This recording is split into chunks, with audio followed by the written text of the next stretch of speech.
All summer long, we have been enjoying Haifa's finest. It's a Kusa-style zucchini that Fruition developed, inspired by Haifa herself and Zaid of Norwich Meadows Farm. That's another story for another minute, just wait. But in the meantime, let me tell you why. This zucchini actually tastes incredible. Like zucchini should. Most zucchini kind of tastes like cardboard, which is an excellent vehicle for all kinds of other flavors. But this zucchini truly speaks for herself, and she's so much more rich, flavorful, nutty, more complex. You know that when you're eating Haifa's finest, that you're eating an extraordinary variety that has actually been selected for flavor rather than shippability and storability and just pure production. But she's still plenty productive, and she's virtually spineless as well, which is to say she has a strong backbone for all kinds of other things like flavor. She just doesn't have those prickly spines when you go to harvest her. So let me tell you a little bit more. This is a Fruition Seeds original variety, and we had a lot of help from our friends. And first and foremost, our friends Zaid and Haifa of Norwich Meadows Farm.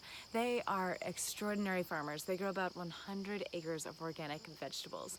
And back maybe 6-7 years ago, like 2013, they reached out to us because their seed supplier for Magda, which is an F1 Kusa-style zucchini, their seed supplier decided to let go of that line, that variety, and to which they said, I'm going to buy the rest of your stock, and Petra and Matthew, Fruition Seeds, can you possibly dehybridize it?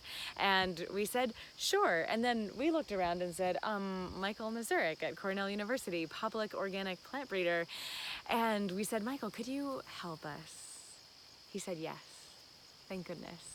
So with the help of Michael Mazurek at Cornell and the inspiration of Haifa and Zaid at Norwich Meadows Farms, we've been selecting this Kusa-style zucchini for all the years since, and we're delighted to share it for the first time in 2020 with you all. It's such a fantastic variety. And let me tell you, you'll notice it's not this like long zucchini. It doesn't have a classic, what we often think of as zucchini shape or even color. And that's because it's a Kusa type. So instead of think how you usually think of a zucchini, this is a particular variety specific to the Mediterranean, to the Middle East, and we love to hollow them out. Traditionally, they're hollowed out and then they're stuffed, that inside is chopped and added to, imagine lamb and rice and mint and other lovely things tucked inside, and then it's baked, other ways of preparing it so that the whole thing cooks together and it becomes this marvelous creature. Of course, we put it on the grill, we roast it, we make all kinds of things with it as we would use all zucchini, but there's the special preparation for this particular shape of the Kusa styles, and they're really sweet and nutty when they're small, and even as they're starting to enlarge, that nuttiness just increases, but they stay nice and creamy. So friends, this is such an immense variety.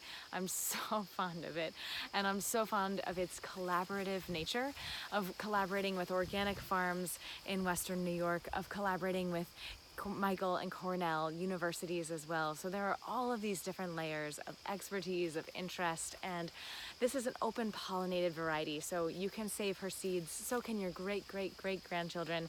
And although who's heard of Haifa's finest? Now you have, but not many people have.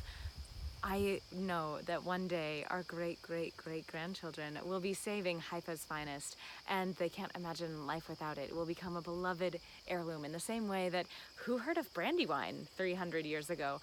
Brandywine too, even though it's now a quintessential heirloom tomato, that who can imagine life without Brandywine, or certainly summer without Brandywine. At what point it was a brand new variety that no one had ever heard of. So yes, friends, I hope that you grow seeds, I hope that you save seeds, I hope that you share what you love, whether it's seeds or vegetables, fruit, little puppies, anything else that strikes your fancy, and know I love you all the more for it.